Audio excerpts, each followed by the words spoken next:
Hello everyone, I'm Kanupriya Sharma, Verbal SME at eGMAT, and I'm here with this very interesting and very unique question for you. So if you've already solved this question, then you would know why I'm saying that it is different or it is unique. And otherwise, you can just solve this question, try it out, you can pause the video and you can resume it once you are done. And then we will discuss the important aspects of this question. So I'm assuming that you've solved this question. So let me bring you to the details of this question. So it is a question from OG Advanced and it is a flaw type question. Now, as per stats, only 46% of the students have been able to select choice A, which is the correct answer choice. Choice C and choice D are extremely popular incorrect answer choices. Now, let me come to the main point about this question. What makes this question interesting and what makes this question hard? So, this is one of the few OG questions in which students with good vocabulary definitely have an advantage. However, please don't worry if you are not one of those students. So, if you don't have a good vocabulary, don't worry. As I mentioned, this question is one of the few vocab-based questions. Okay, so you don't need to cram an entire dictionary to score well on GMAT. Having said that, enhancing your vocabulary is always a good thing to do. So whenever you see such a question, try to learn something from those questions. Make sure that you take a note of those words and you add them to your vocabulary, and basically you should be able to understand those words if you ever see them again. Alright, so that is one thing. The other thing is that this question does not just test your vocabulary, but test your ability to understand correct answer choices, understand answer choices as well. You can get multiple interpretations even if you know the meanings of these words. Alright, so it is equally important to have your CR hats on here and get a good understanding of the passage and the answer choices. So with all this background and all this introduction, let's move to solving the question. So let's start with understanding the statements. Alright, so the author starts by presenting the opinion of some theorists and critiques. What is their opinion? Their opinion is that the aesthetic evaluation of a work of art is not correct if it considers the cultural background of the artist. All right, so we have opinion. Let me bring my pen. We have opinion 1 here. Now, the author presents. So author presents his own opinion, which is also the main conclusion. As per him, this opinion of the theorist, of these some theorists and critics, is false. This opinion is not correct. So this is also the main conclusion. Let's see what follows. The next and the last statement, it is also a claim made by the author, and this claim is exactly opposite of the opinion of theorists and critics. The author here states that only those aesthetic evaluations of work of art are correct that take into account the cultural background of the artists, and he has used this claim to support the main conclusion. So this is what the passage is. Let's now understand the question stem first. So the question stem is a simple one. It asks us to find a flaw in the given argument. So for that, let's first understand the structure of the passage. So from passage analysis, we know that we have a first opinion where we get to know that what some theorists and critics believe.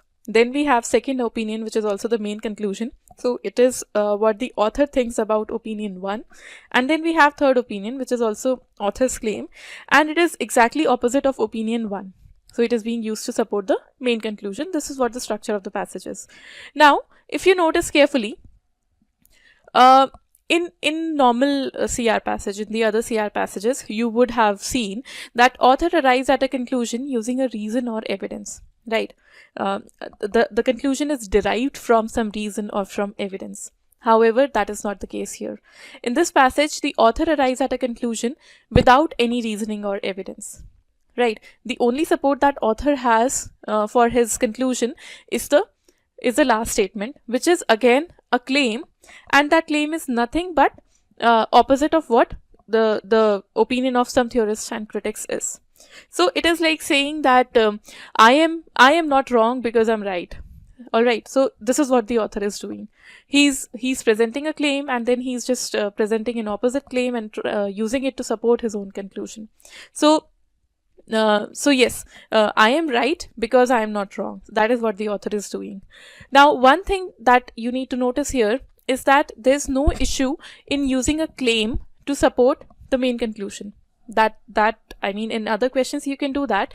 However, here it is not working because this claim, the last claim, is nothing but just the opposite of first claim. It is not providing any piece of information. It is not giving any reason to believe in author's main conclusion. So that is the issue here.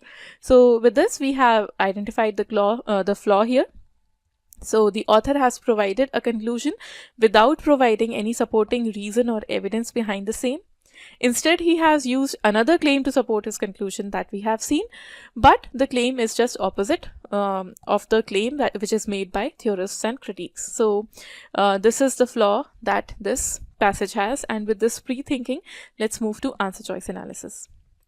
Now, answer choice analysis in this question is a bit difficult. And as I mentioned, it is difficult because of the use of some of the difficult words. So you may not be aware of any of these words, or maybe you know some of them, or you know all of them, and accordingly you will have different experience of this question.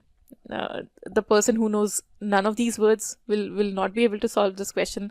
A person who knows all of these words will not find it very difficult. So that is one thing. Now let's see what these difficult words are and how we can understand them.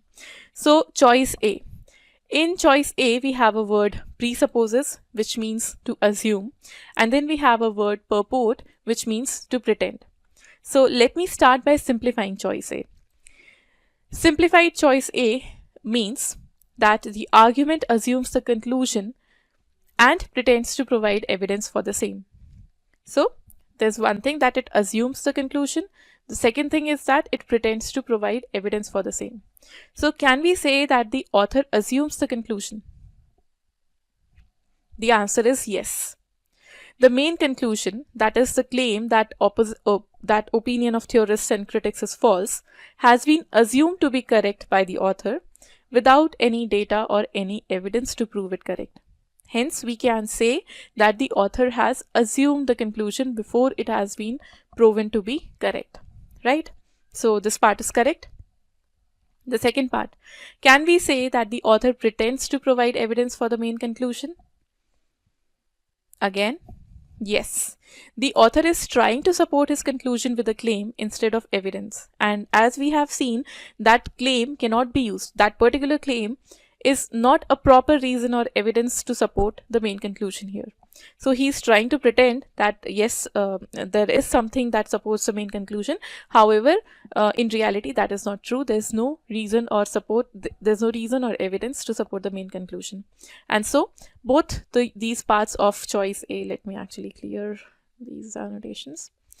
So both these parts are correct, and therefore choice A is the correct answer choice. Now, some of you may say that what if I don't know the meaning of these two words? In that case, I would say, see, it may not always be possible to infer meaning from context, right? Although for presuppose, I can say that, okay, pre is something that is done prior to something, and suppose means to assume. So you're already assuming something, it means something like that, right? For purports, I cannot suggest any such thing. So it may not always be possible to infer meaning from context, and that is a rare thing in your for GMAT questions. That is usually not the case. But if it is, if you have such an answer choice where you're not able to infer the meaning from context, then I would say that leave this answer choice and analyze other answer choices. If you can reject all other answer choices on solid grounds, then choice A is likely the correct answer choice, right? So you should be sure about it. The reason for rejecting the other answer choices should be very, very strong, right? So in that case, choice A would be correct. However, if you see that, okay, maybe choice D, you do not know any reason for which choice D can be correct. If you are doing proper analysis, then maybe you'll be able to mark the correct answer choice there also, right? So in either of the cases, even if choice A is correct or it is incorrect, you can skip this one and analyze remaining answer choices in case you don't know what these words mean. And your analysis for the remaining answer choices can help you get to the correct answer choice. All right, so that is what needs to be done with such answer choices. With this, let's come to choice B. Now, choice B can be rejected for two reasons. Firstly, the argument does not cite any evidence.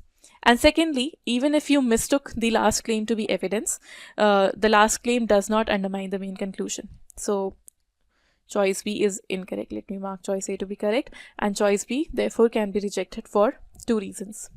Now choice C, which is another popular incorrect answer choice.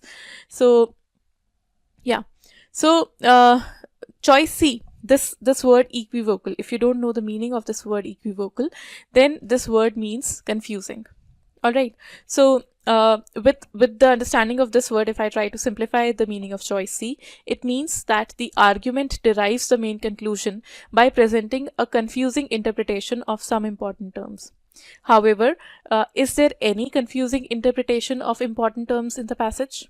No, we do not have any such wrong interpretation or confusing interpretation of terms. So choice C is definitely incorrect. Sorry. So choice C is definitely incorrect here. Now, most likely, if you selected choice C, then you were not sure of the meaning of this word equivocal. That because of that, you were not sure of the meaning of choice C, and you were not sure of the meaning of choice A. So in that case, I would admit that yes, the question tested your vocabulary, but again, don't worry. Such questions are rare. You won't find many such questions. So yeah, I mean, don't worry about that. Just learn from this question. But if that was not the case, if you were clear with the meaning of choice A and choice C, then your understanding of the passage was not correct, because clearly we do not have any confusing interpretation of key terms in the passage. So if you mark choice C, even if you knew the meaning of even if you knew what it means, then you did not understand the passage properly. All right, so with this, let's move to choice D now. All right, okay, so coming to choice D. Now, choice D does not use any difficult word. All right, however, it is still very difficult to understand. It is a complex answer choice. So what do we do with such answer choices? We apply strategic pausing here. We read them in smaller chunks, and then we assimilate the meaning, and then we understand what this complex sentence is actually trying to convey. So let's do that for choice D. So the argument assumes that, okay, so we are talking about an assumption made by the argument. Some assumption has been made. Let's read forward. The production of an effect is evidence of. Okay, let me stop here. So here choice D talks about the production of an effect. Now, since choice D is about the passage, we need to understand that what the effect can refer to, because we are talking about production of an effect. So what can this effect refer to? In my opinion, the only effect possible as per the passage is sound aesthetic evaluation. That is the only effect that is possible. So production of an effect would mean production of sound aesthetic evaluation, or activity for making the aesthetic evaluation sound. So this portion means, the second portion means that whatever is done to make the evaluation sound is evidence of something. All right, let's move forward. An intention to produce that effect. So this portion means an intention to make the evaluation sound. So if we combine all these three pieces, choice D conveys that the passage assumes that whatever is done to make the evaluation sound is evidence of an intention to make the evaluation sound. And by evaluation, I mean aesthetic evaluation here. Just to make it short, I am saying it evaluation. So whatever is done to make the evaluation sound is evidence of an intention to make the evaluation sound. All right. So now with the simplified version, can we say that it is related to the flaw that we found? No, it is not related to the flaw that we found. And the second thing is, the passage does not talk about any intention at all. So by simplifying choice D, we understood that it is not even related to the passage, to what the passage talks about. There's no mention of any intention, and therefore choice D, which is another popular incorrect answer choice, is incorrect here. Coming to the last answer choice, which is choice E. So here Evaluative disputes. Some students tend to get confused with this phrase. So evaluative disputes would mean disputes related to an evaluation. So as per choice E, okay. So as per choice E, the argument assumes that an evaluative dispute, such as the one regarding aesthetic evaluation, can be solved by providing facts as evidence. Now the thing is that the argument does not provide any factual evidence. That is a problem. Plus, it does not talk about resolving any evaluative dispute, and therefore choice E is also incorrect. So with this, let's move to the takeaways from this question. Very important part. As you've seen, this question uses a lot of difficult words. So wherever you can, try to infer the meaning of the words from the context. That is the only thing that can help you with such questions.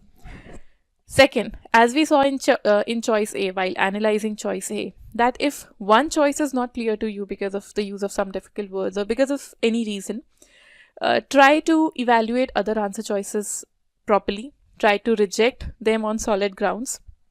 I mean, you should be able to reject other answer choices on solid grounds if they are incorrect, and otherwise you will find one answer choice that you are not able to reject for any reason, and that will help you get to the correct answer.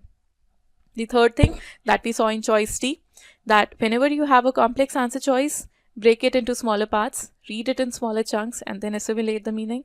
And doing that, it's not that you will be wasting time there. No, you will be saving time there. Plus, you will be accurate, because now that you understand what choice D is conveying, you were able to reject it easily. So try doing that for complex answer choices.